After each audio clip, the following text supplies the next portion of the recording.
Welcome to the Barnes Flyover. This is your monthly update on all things 104th Fighter Wing, what's happening at Barnes Air National Guard Base, and how they're making an impact right here in the community of Westfield. Whether you're here to learn something new, check out what's happening, or just to hang out and listen, this podcast has got you covered. Let's take off into today's episode. Woo! Hey, welcome back. Nice to see you guys. This is our second season. Episode 13. Right. So it's episode 1, season 2. Yes. If we do it like that, like Netflix. So, yeah. Johnny on the intro. Thank you, Johnny. Happy Memorial Day. Happy summer. Yes. The weather today is beautiful. This is my favorite kind of weather. It's not too hot. It's got a nice breeze. I know you went camping last weekend, and it was a little bit quite the opposite. Yeah, we left early, too. I mean, there's no point in camping. So I have a camper. And there's no point in camping inside your camper and watching movies. Like, we could just go home and do that. Plus, everything's wet, and you have to lay it out. And oh, yeah. It's nothing worse. Yeah, nothing worse than it was cold, too. It wasn't just rainy. It was cold. So, anyways. I think we had a very busy May. We got a very busy June, so please stay tuned. While we have you for this half an hour, please make sure you are hitting that bell. You are hitting that thumbs up. It helps our numbers. Please leave a comment. It helps us. We want to hear what you all have to say. So, yeah, make sure you do that. And without further ado. Well, actually, speaking of what you have to say, so I did do something in the community recently, and someone said to me, "It's a military podcast. Why are you not in uniform?" Well, Jay and I'm retired. Jay's prior Coast Guard, but we're no longer in the military, which is why we're not wearing a uniform. However, we do represent the 104th Fighter Wing, and we wear our Air Force shirts.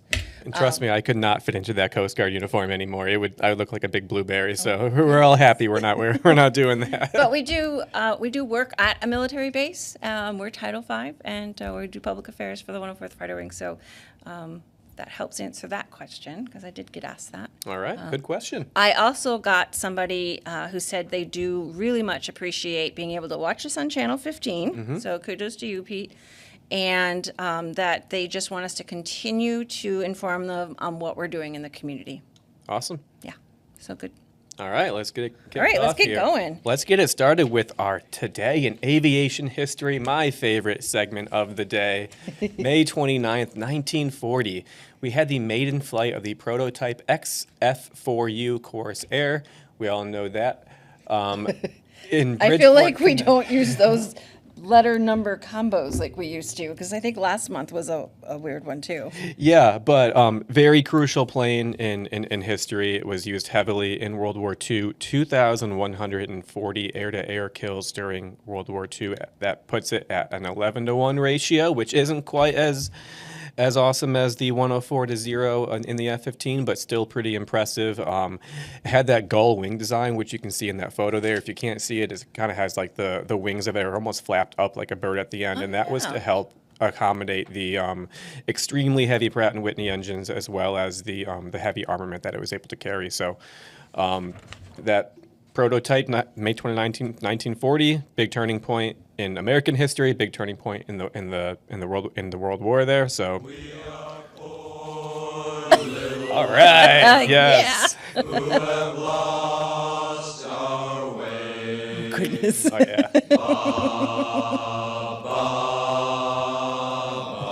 He's quick on his feet back there. Love it.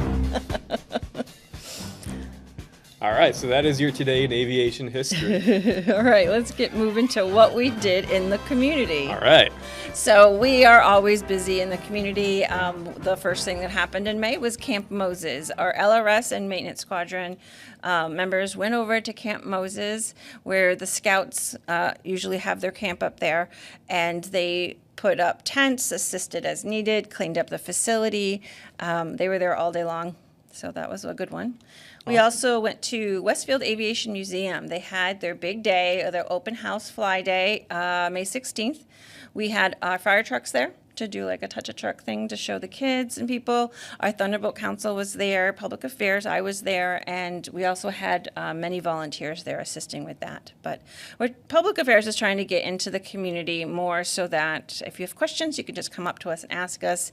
We usually have some flyers that advertise what the base history is about and whatnot. So. And I believe they give out free flights, and they're They planes did. in the hangar there. They I know did. one person who was extremely, extremely happy they got their flight. What was her? Ruth. Yes. Ruth. I don't remember her last name, but Ruth is a fan of, she comes and visits us on base. Her husband was on our base for a long time, and she got to go on a flight. She was so happy. She was so happy. So next in the community, we did a Westfield Intermediate School tour. As we talked about before, even though we don't have the jets right now, there are ways to see other things on base. And we focused on showing this school the positions available on the base that are not a military requirement. So like our state employees, kind of like how Jay and I mentioned earlier, we work on the base, we're civilian employees. And so our highlighted career fields for that was security forces, fire department, and our CE. And they do an amazing job. They have so many materials to show everyone. They do it live examples. They do such an amazing job. Yeah, and when the kids were in CE, they got to walk through the snowplow bay, the snow equipment bay, and they're massive because these are the equipment that clears the flight line. And I think they took turns sitting in one of our fire trucks. They did, and the snowplows. Very cool. They got in both of them, yeah. Moving on, Brad Caney. He is now newly retired, but works as the Wellness Center, and he's a civilian. He was reading to preschoolers on May 28th. He went to Old Saybrook, Connecticut, Very nice. and met with a bunch of preschoolers there and was reading stories to them. So that was very nice. Then we had Media Day in May. We basically wanted to give media a chance to come out and learn about all of the new restrictions and things that we have going on base when the F-35 comes. We wanted them to know what to expect, what the photo and video requirements are, and we gave them lunch. The commander talked with them, and we also gave them a tour of the base.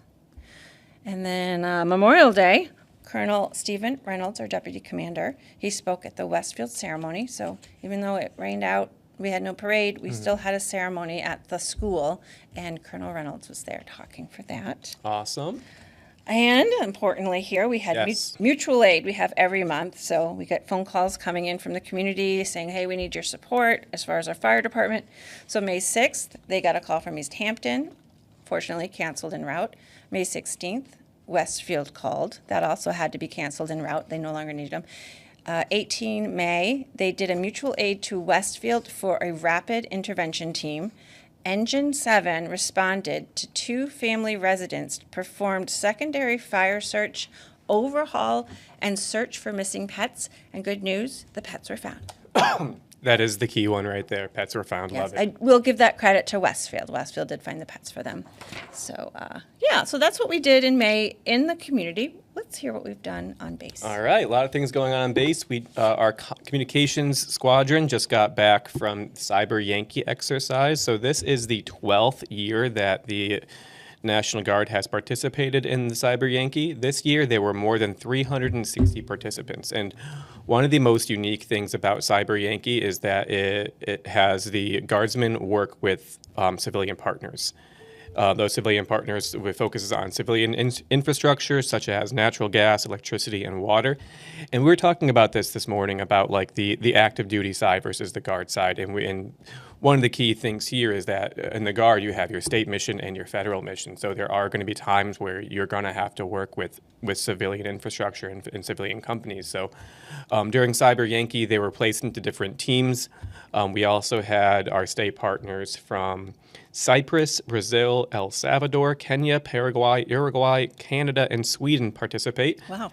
Okay. As well as all the military branches, the Coast Guard, Air Force, Marines, Navy, Space Force, the whole nine. So they were broken down into different teams, and essentially there was an attacking team, there was a defending team where it was protecting against cyber threats. So that was a really cool exercise. I love seeing the pictures of that and the story We that had is on. 2 members from the comm squadron. We had 2 members there from our comm squadron, yes. Major Estelle Jordan and Senior Airman Nicholas Murphy. We always support this. Yep, and that was at Camp Net in Niantic, Connecticut, a beautiful place. So that was a really cool exercise. All right. All right. May 12 to May 14, we had our MARE exercise, big exercise on base. That stands for Major Accident Response Exercise.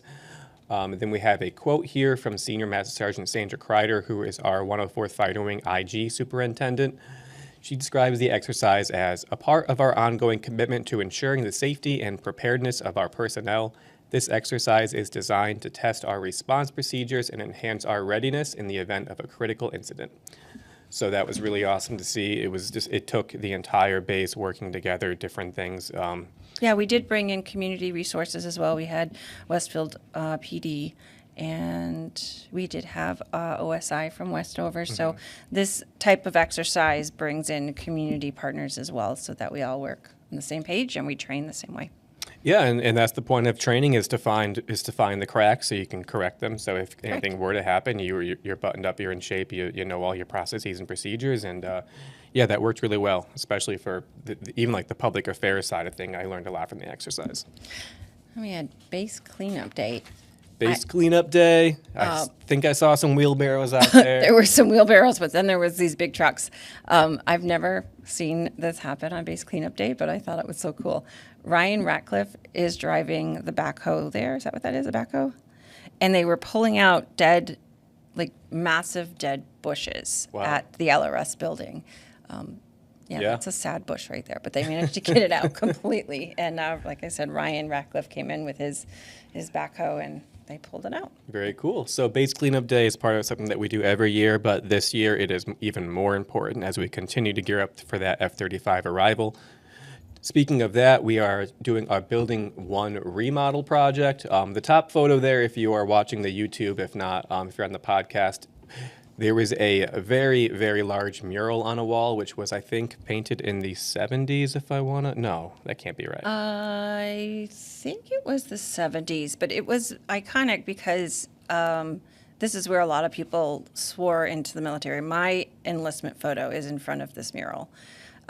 So we did take a photo of this, so it will be, we will still have it preserved for history in a photo, but they painted over it. Yeah, so Building 1 is getting a huge revamp. It's getting modernized. It's getting very sleek, and a lot of it's been good painted stuff over. going on there. Let's leave it there. Speaking of things we do every year, May 15th, we had our 39th annual F-100 rededication, originally dedicated in 1987. This ceremony honors the 13 fallen barnstormers since 1948. Melanie, this was a really touching event. It went beautifully. The weather was amazing, but it's always a little bit of a somber ceremony. Yeah, we bring out family members, whether it be the children of the fallen or, spouses or other people. But we've had 13 fallen since 1948. 12 of them were pilots. One of them was a crew chief flying with a pilot. But this year we did things a little same ceremony, but they redid the program so that instead of seeing pictures of news articles or obituaries, there's actually a story of each person in the pamphlet, so you get a little bit more of a background. And remember, we were a guard base, so a lot of these members, when they passed away, had civilian jobs as well. Yes. And so, we have got these stories on our website, on our socials. You guys can read into them and hear about their backgrounds. One of them had 6 children, so these people had stories, and so we redid the brochures, the pamphlets, so that their stories are in there now. And then also another new thing we did was we created honor flags. So as you drive into the base, on the flag poles, you'll see pictures of each one of the fallen members, the date that they passed away and where they were when that happened. And Melanie's being a little bit modest there because that was a huge effort that she mainly spearheaded. I didn't touch it at all, so thank you for doing that. I love history, and it's the story of the 104th and how these members were a part of it. They all have such incredible stories. They were all heroes when they went down.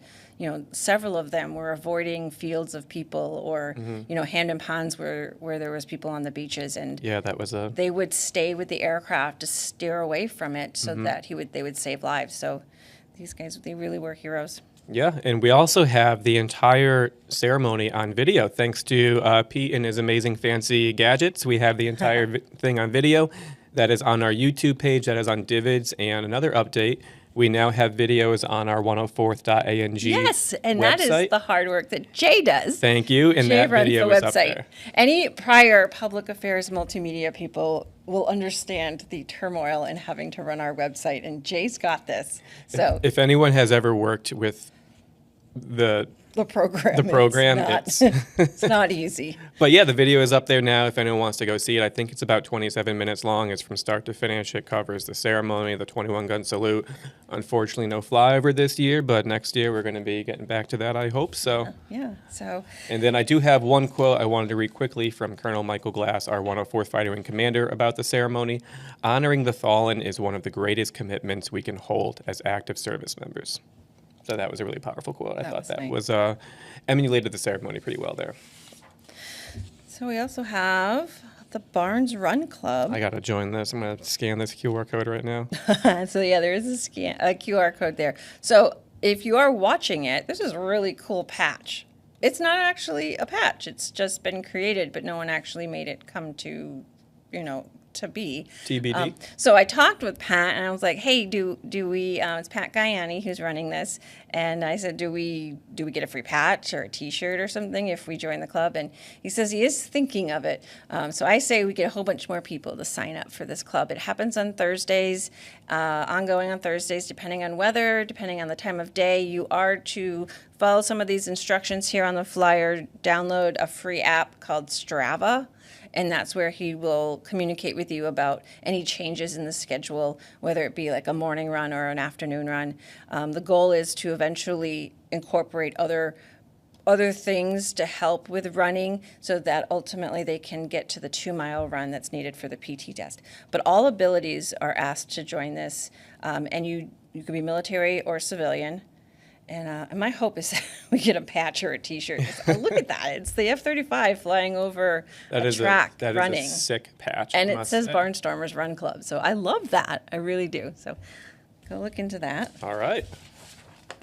What else we have on base? We did our BSP. Melanie, you can speak a bit more to this since you were very heavily invested in this exercise. The BSP is the base spares package. So it was our next milestone to getting the F-35. It covers, it's on our LRS, our logistics supply side of the house, where they are holding on to high readiness inventory of the F-35's most frequently used components. So such as parts needed to sustain flight operations, support equipment such as fuel filters, tires, wheels, and they also include frequently used Pratt & Whitney parts are kept there too. Okay. They have a range of 2,200 items and a depth of over 5,000. Team from Lockheed Martin was there to assist, as well as the 115th and the 173rd, and they completed the task early. It was supposed to take about 2 weeks. They were done very early. Aaron Gadge is our field representative from F-35, and he stays with us on base. And he said, once again, the 104th set a new standard on how to prepare and execute a BSP induction for a new site. So we are doing great things at the 104th. We're always ahead of schedule and doing great stuff. So there's a story of that on the Air Scoop coming up soon, and it'll be on our socials. And then Jay, this is the most exciting. This is really cool. It has been happening, and there's been more happening today. There will be more happening in the future. After 29 years, the static A-10 display is being moved, and it took flight, kind of. It did. It started flying again. I mean, whether the crane was holding it and the wind was blowing it in the wind, I say that A-10 flew again. So stay tuned for lots of really cool content from that. We've got videos coming out soon, a story coming out soon, photos coming out soon. So, and why is that A-10 being moved? The A-10's being moved because we now have what's called a Field of Dreams, which actually is unofficial. Mm-hmm. It's just been the nickname, and I really think they should put it on a plaque. But the Field of Dreams is where all of the aircraft that we've had on base is being displayed in one spot, and you'll be able to walk around them. Eventually, there'll be a running track, like a park-like place for it, but it's right on the inside of our new main gate. Mm-hmm. It looks beautiful already, but the A-10 needs to be moved over there with the rest of its friends. And in order to move it, it first had to come up with a crane. And so see some pictures here. This huge, massive crane lifts it off its pedestal and dropped it down on the road in front of the old main gate on the inside of it. And then soon, a Chinook helicopter will be moving it. It's got to be, parts have to be taken off of it because it's so heavy. There's been some things leading up to it. They took off the inert bombs on it today, and they're going to be just doing things to make it lighter so that the Chinook helicopter can lift this thing up off the ground and move it to the Field of Dreams area where it will be placed on the ground. And then another fun fact, look into socials, but there is a time capsule in the A-10 that was placed there 29 years ago. I don't know if we're going to tease that, but I like it. Yeah, so stay tuned. Find out what was in that time capsule placed 29 years ago. Historically, when an aircraft is moved off of its static display, that's when you open up the time capsule, and then you are to refill it with new stuff, seal it again for when it goes to its new location. So. Yeah, and we at the time we weren't even sure where it was. We thought it could be in the cockpit, it could be in a panel. So we went searching, but it was found, and it was a really fun. Yeah, and stay tuned. We'll have a story on that in the Air Scoop, and we will have socials to show you guys what was found inside it. Love it. Yep. All right, we have a chair. We have a chair. Moving on to the chair. The officer's bench. All I'm going to say is that the officers in the communication squadron were asked to build a bench. And so they went out in the back and found scrap pieces of wood and built a bench. So I'm just going to say reach out to them for questions, but they are very proud of this. It actually looks like a chair, but they call it a bench. I call that a shin breaker. Look at that. It's solid. You could stand on it. But they have it on display in the hallway. So feel free to ask any of the officers in the communication squadron if they built their bench. All right. Awesome. We got some warbirds coming soon. We do. This is exciting. I just heard about this. So in our community, we are going to be starting to see from June 10th to the 14th. It is the world's most famous flying B-29 Super Fortress, and other warbirds will be on display. You can, for the public, so you can get rides in them or tours around them. But that is coming up, and it will be at Barnes Airport. So that'll be a front. There's a website you can go to, www.airpowertour.org, where you can get some more information on that. But this overlaps with the Westfield Aviation Museum Pancake Breakfast. And the Pancake Breakfast is completely free. The Aviation Museum in Hangar 3, all of their events are free to the public, always on weekends. So June 13th is their fly-in pancake breakfast. It's going to have everything, including, it's not just pancakes, it's pancakes, eggs, bacon, sausage, and Bob's famous hurricane sauce. I don't know what that is. Hopefully they'll have syrup as well. We are New England. And kudos to whoever made this flyer.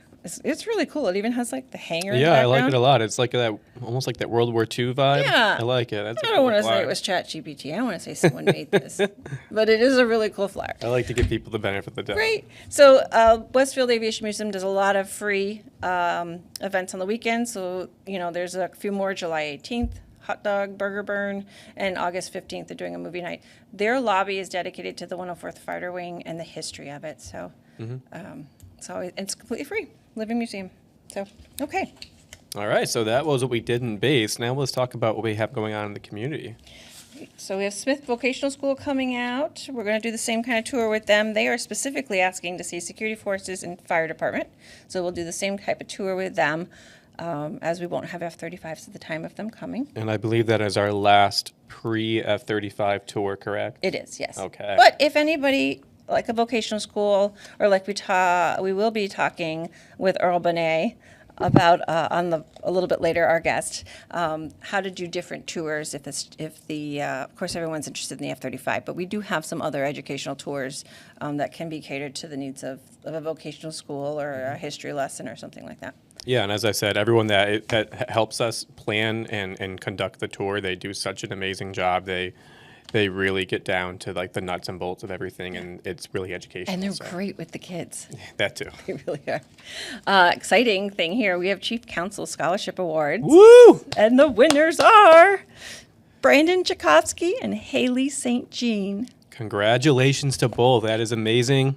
Yep, so they've already been notified, and they will be receiving their scholarships soon. Seniors in the community at Westfield Schools. Love it.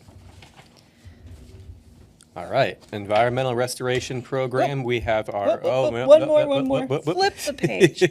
Springfield Chamber of Commerce will be coming out for a breakfast. Their breakfast event, and where they get to know more about the community and the wing and the base, and they're going to also get a little tour of the base.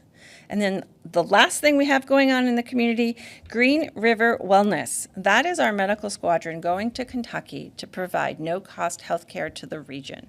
So that will be happening in June as well. Now we can All right. go to. Sorry, I got a little excited there. July 23rd, next month, we have our month and a half. We have our next Restoration Advisory Board meeting. Those are open to any of the public to attend. And what those board meetings are, it talks about the environmental restoration program, some of the efforts that Barnes and the National Guard is spearheading as far as sample testing and just making sure that, all environmental things are up to par. Yes. All right, what do we got going on in the base? This is your spot. All right, upcoming on base. We got drill coming up. We got a lifting event at the gym, the Barnes Lift-a-thon. I think last time there was a couple people that made this is like a 500 bench, 500 squat club. Was it 300, 500,000? If you're into that, there's flyers all over the gym. Nothing I can do, but Kids Club will be Saturday only for this upcoming drill. MX and LRS will be having their family day. Don't be surprised if I try and crash one of those days. Church services Sunday, May 3rd. 1100 will be the Catholic Mass. 1230 will be the General Christian Worship, and that will be at Building 54, which is the LRS building, I believe, in the classroom. That's right. All right, what else we got? June 1 through June 6. This is going to be a really cool exercise. I learned a lot more about this yesterday, and it sounds really awesome. Can't wait to see all the content that comes out of it. ACC Patient Decontamination Course. Excuse me. So we have, I believe, 72 people coming to Barnes over those 5-6 days. June 1, 2, 3 is one course. June 4, 5, 6 is another course. And we have reps from NGB coming down to observe the course. But essentially, we are training over, 7 units? The 103rd, the 104th, the 114th, the 150th, the 158th, and the 161st are all going to be participating. And they're going to be doing a capstone exercise on essentially how to, and I have a little blurb about it, 19-person UTC designed to decontaminate patient prior to clinic entry and care in the event of contamination. So this is a deployable skill, and this is kind of talks about our always ready airmen. So it's great to have people get that training so they are able to deploy if needed. And again, really, really cool training. It's going to have to deal with decontaminating in the field, decontaminating, making sure that that patient is able to get there safely and transit to any kind of medical facility where they can receive additional care. But there's going to be that initial field care, making sure that they are not, going to be contaminating any kind of other thing. So.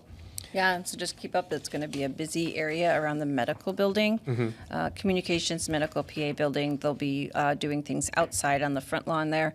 But just keep in mind that we do have some leadership coming out, and we also have all of those different units coming as our guests. Yes. So you may see a couple unfamiliar faces. And be sure to look out for that story, hopefully in a couple of weeks. What else do we have? We have our Emotional Intelligence 2.0 course, which our head chaplain, Captain Joshua Carollo, is continuing to advocate. I've been to a couple of these. I have always find them very beneficial. I feel like I learn a lot. And again, it's emotional intelligence. It's helping the airmen become always ready, helping them master Emotional intelligence. Emotional intelligence. Yep. Thank you, Melanie. That'll be June 9th, and it is looking like the last class for a little bit, and that one's open to any rank. Anybody can sign up. Awesome. We also have Air Education and Training Command coming out, which is cool. AETC is coming to the base to teach our members that need F-35 specific training. It'll be going on from June to August, so it's kind of like courses for each section and what they need, but they're coming to us, which makes it a lot easier on our members who have families and they don't have to relocate or have to go away. So that's going to make it a lot better. And we have our alumni dinner. Just a heads up, it's July 15th. Same price, same place, same time. And if you have any questions about the alumni dinner, Tom Sandville, Len Freegon, Tom Sandville's phone number, 413-433-2529, or Len Freegon, 413-589-9157. And just reach out to them. They also have a Facebook alumni group. You can always call the Public Affairs office, email us. We can give you the contact information. But July 15th is the next alumni dinner. Okay. And then we have a reminder from the Wellness Center. This is good. VTC Adult MFLAC starting 25 May. That's virtual, like teleconferencing. So they're going to be doing video, Teams, telephone coverage for military family life counseling adults. So if you have adult children or you yourself or your spouse, they are going to be here to support Barnes members and their adult family members 25 May through 22 August. And just reach out to the Wellness Center or check your email. There was a base-wide email that got sent out about that. And Michelle Tarka and the Wellness Center could also answer some more questions on that. It's a really great resource. It's free. It's a free therapy counseling resource. Okay. That's And awesome. all the eligibility it is that you are of adult age and you're a member or of some sort to Barnes. Sweet. Yeah. And then we're done, but our guest coming up is Earl Bonnet from the Employer Support of Guard and Reserve. Yes. Huge resource, very, very important. One of the initial resources that were created for the Guard and Reserve Oh, wow. due to the unique requirements that Guard and Reserve have, having to manage a civilian career and a military career. And it's like the number one resource that anybody who's a guardsman should know about. Absolutely. All right, we got a lot coming up for you, as you saw in our upcoming. So make sure you stay tuned to all of our channels, all of our Facebook pages, Instagram, Divids, YouTube, everything else, and we'll make sure to bring you all of that content. And we'll be right back with Earl Bonnet. Oh, you know what? I've Yes. got one more saved around here before. I got a text from Chief Kelly. They are doing a golf event on June 12th. It is sold out, and they do have people on reserve. However, you can show up around 3 for hors d'oeuvres, raffles, and cocktails. So you can still participate if you want. June 12th, reach out to Chief Kelly. There are some flyers around too. If you look at one of our air scoops or on the SharePoint, you'll definitely see some more flyers there. The golf game itself is sold out, but you could still participate with the fun in the evening. Awesome. Okay, that's it. And we'll let's look for Be Earl back with Bonnet. Earl.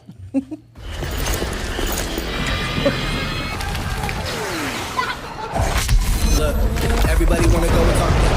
At the same time, gotta walk. Better yet, run, go, hit a lick, divvy up with my homies, and we do it all again. Whenever we get it, there's no hesitation.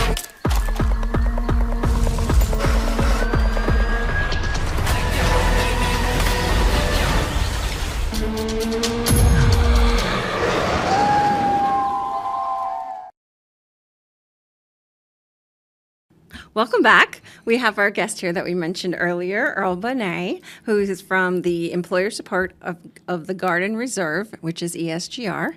Welcome. Nice to have you here. Welcome. Always great to see you, Earl. Thank you. It's nice to be here. ESGR is one of the most important resources that a Guard or Reserve member can have, and that is because a Guard and Reserve member bounces between a civilian employer and their military employer, and it doesn't always match up, especially when deployments happen or last-minute needs. And so, Earl, tell me, what is ESGR? What do you guys do? Well, our official mantra is our goal is to gain and maintain employer support for the Guard and Reserve. Notice I said the employer's support. We're trying to get their support. We have basically several different areas that we work in, but mine in particular right now is dealing with issues that a service member may have with his or her employer. What kind of issues might someone have? Well, in today's military, it's no longer one weekend a month. It often is a Friday, Saturday, Sunday, and then maybe even Monday. So that puts a burden on the employer.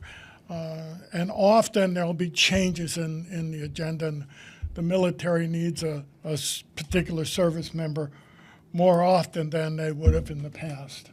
Okay. Correct. So when a guardsman has to go perform their guardsman duty, the employer legally has to allow them, correct? Absolutely, and that's where a lot of our issues begin. An employer says, well, I need you this weekend, so you can't go. And as you said, the law says the employer must release the service member to do his duty to our country. There are other parts of it. A lot of times an employer will say, okay, I know you got to go. You're going to have to find somebody to replace you. And that, again, is a violation of the law. It's the employer's responsibility to find a replacement or to manage a schedule, not the service member. Now, what happens, say someone gets deployed and they come back and they find out, while you were gone, we no longer needed your position and we've moved you to a different location, or we were promoting people and since you weren't here, you didn't get promoted. Right. There are a whole lot of different issues out of that. So let's take the first one that you mentioned. Your position is no longer here. What the law states is that when a service member returns to his civilian employment, he or she must be placed either in the position they had before they left or one that most nearly approximates it. That means there's three criteria: pay, schedule, location, and the most important for a lot of people, status. That's correct. All right. So I hear there's been a lot of problems recently, and again, that's because of the changes in the needs. The employee also has a responsibility as well, correct? Absolutely. We tell service members you need to share your drill schedule as you know it with your employer. And I always say, not just tell your supervisor, send them a text, send them an email. You get your schedule for the year, and that's a tentative schedule, and you just send it so your employer can plan some things. Correct, and it's always best practice to, even if you're like, hey, heads up, they're talking about something happening. I mean, it's just always best to give your employer more information as you can and just say, heads up, this is what's going to happen. How can we prepare earlier? It may not happen. I know a lot of people are afraid to tell their employer they're even in the military. And then this might come up and it's like, surprise. Right. I don't have a choice here. I keep thinking of the different parts of the law that apply. A service member, is applying for a job. He's not required to tell the employer that he's in the Guard or Reserve. However, the dilemma comes if the employer asks the service member. Yeah. Some employers will use that as a reason not to hire, which is, again, another violation of the law. The law states you cannot not hire use a double negative there. You cannot not hire someone because of their military obligations. And I know just personally, from my military experience, I love having my military resume on my actual resume because I think it shows a lot of leadership. It shows a lot of, working with others, all the skills that you learn in the military. So if I were to apply for a new job, and I would be afraid to have that on my resume, that would be troublesome because I see it as a boost, not as a negative. I would agree with you. However, everybody is different, especially when you're 18 or 19 years old and applying for a job. You have second thoughts about a lot of different things. So that's an individual choice whether to do it or not. We do, when we have we do a lot of briefs with employers. We call them breakfast with the boss, but it's a brief with the boss where we explain all the positive things that a member of the Guard or Reserve brings to the employer that he wouldn't get otherwise. The appropriate dress, the ability to take orders, the ability to make decisions, the ability to stand on their own. So there's a lot of a lot of The other big advantages. part about that is the education and certificates that a member may get. So say someone who works as a guardsman in our communication squadron, they're required as a military guardsman to be up to date on all of the certifications for, fixing computers and working on the network and troubleshooting and things like that. Their employer gets that as a benefit in that employee. They don't have to pay their employer now to get that training. They're getting it while they're as a guardsman. Absolutely. The military is always doing training, so Always. it's a benefit for any employer. In addition to other things like first aid training and things like that, they can also bring additional training just to have on hand for the workplace. I know we have some guardsmen in public affairs. Their training is almost 7 months long, and they know how to write, they know how to take pictures, they know how to do video work. So they're an asset to any news station or radio or newspaper, and they're already coming trained and experienced. Yeah. And Melanie, we kind of had this debate earlier this morning. We're talking about active duty versus guard. And one of the things that you don't really have on the active duty side is that struggle between your guard life and your civilian life. And we have firsthand seen or heard accounts of our guardsmen saying that my employer is saying X, Y, or Z. Right. And it's causing stress issues, and so it's great that we have a program to really combat that. Now, can you tell me about the spouse program? The program can also support spouses, and give me an example. Yeah, an example is I just had a case, so I don't want to go into that.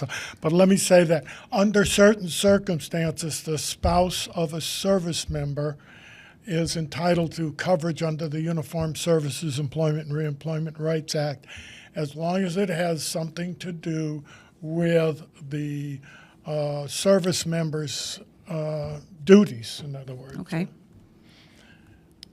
So for example, if they normally have childcare covered and they have to change childcare, that might temporarily affect, or are we talking like if they have to move? More likely when they have to relocate Okay. because of orders and extended Yeah, we time. have had, while we've been converting to the F-35, we've had many of our guardsmen have opted to be corps cadres, so they've had to leave for about 2 years for training. So, yeah, I can definitely see that happening. I also want to talk about the positive side of ESGR. So you guys offer what's called the Freedom Award, but maybe I'm not talking about all of it, but you can award your employer for actually going above and beyond, following the law, but going above and beyond what they're doing. Yes, because we're part of the Department of Defense, our program, we have that, and at various levels. And any service member or spouse can nominate his or her employer for an award. Initial award is called the Patriot Award. Right. And they can do that. And then if there are various ways they can handle it, if they like, we can do the presentation of the award with the service member. And it's a good PR for any company out there. Plus, once we do that, that company's name goes on our website. So if as a service member you were looking for who's a good Right. automotive dealer, well, if that one's gotten the Patriot Award, Sure. you may want to consider that. Then there are various levels. The ultimate one, which you mentioned, is the Freedom Award, and there's 5 of those given a year, 5 in each category. There are 3 categories: large business, small business, and what we call nonprofit, like police, fire, whatever. And usually somewhere around, I'm going to say 3,000 nationwide that are nominated, and it gets down to 15. Wow. We've been fortunate here in Massachusetts. We've given out 3 so far. We didn't. They actually go to Washington to get the award. Wow. And we've had 3. We got a good candidate this year for a 4th one. So we Now, just do they to have send- to have done the other 2 first to get the Freedom Award? No and yes. Technically, they only need the Patriot Award. But remember, you're competing with 1,000 other companies or organizations also applying. and only 5 are going to be selected. So it's, Wow. Yeah. So it looks good if they've already received some awards. yes. I would encourage any guardsmen who, get ahead of the game and nominate your employer, because you don't want to wait till there's a problem. Because when maybe if they know you're in the military and they're supporting you, say a deployment comes up, if you already know you have their back, they have your back, you want to Yeah. put them in. Then Earl, I think the first time I ever met you was in November of 2024 when we did that boss lift, and I believe we gave out a few Patriot Awards for some employers there. Yes, we did. That's another one of those things that we depend upon the military to also help the military. You mentioned the boss lift, and basically they're an opportunity. For example, out of Barnes here, we've taken KC-135, the refueler, and taken service members' civilian employer, usually their supervisor, up and do a refueling operation, etc. So it's pretty good.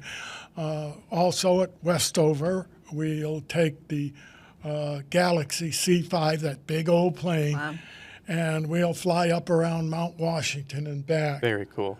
And we've done some other fun things too. The Black Hawk helicopter rides. Yeah, are we've big, combined very it with popular. the Air and Army side. Those Correct. worked well. Yep. I would also, again, encourage any civilian, any guardsmen to work with their employers. We can bring them out on tours, and if you get a group from your shop, say, for instance, security forces. There's several of you who are police officers outside of our security forces squadron. If you wanted to bring in a couple of your employers, we would work a tour to show them what you do on the base and add a little extras into it. So Public Affairs is definitely willing to work with you. Boss lifts, we're not even sure where those are going right now, but we'll be creative. We'll do what we can, because this is a very important thing. We need the civilian employers to support the military members. Otherwise, they can't do their job on either side. Absolutely. Same with spouses. You mentioned spouses and service members, and I'm going to make a sales pitch here. We're looking for volunteers, whether it's service members or if you've never been in the service, or you're the spouse of a service member and you want to be more involved. We'd love to have you become a member and volunteer with us. I have to say we have low expectations. By that I mean we have one mandatory meeting a year for training, and the rest of it is either online or we have a meeting a quarter. You're not required to attend, but to stay up on what's going on in our calendar, that's what we have. I see you quite often, though. Is I'm not required? No, No? no. I think he just likes the 104th Fighter Wing. Earl does everything volunteer, and it's amazing. So I see him Yes. all the time, and everything he's doing is volunteer, because he truly does feel that this program is valuable, it's needed, it's important. Also, I like the money. We get reimbursement. Okay, there we go. Reimbursement for gas, but of course, the price of gas today, I Well, don't. there's the incentive. I think that's an incentive for anybody to take on this.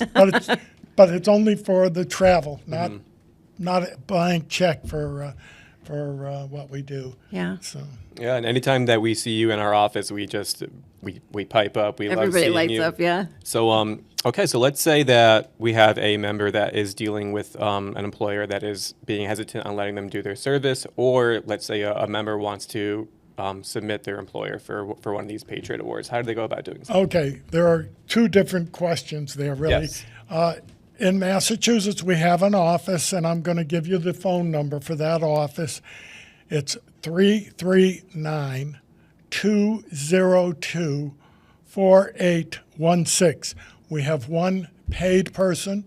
Her name's Christine, and she's very knowledgeable and can help you, guide you if you have inquiries or questions. As far as the rest of what we do, there is a website. It's www.esgr.mil for military, and you can find out a lot more about what we do and how we do it there. Yeah, a lot of good information on that site too. Also, if you have any concerns or any questions, visit our wellness center at the 104th Fighter Wing, and they have Earl's contact information.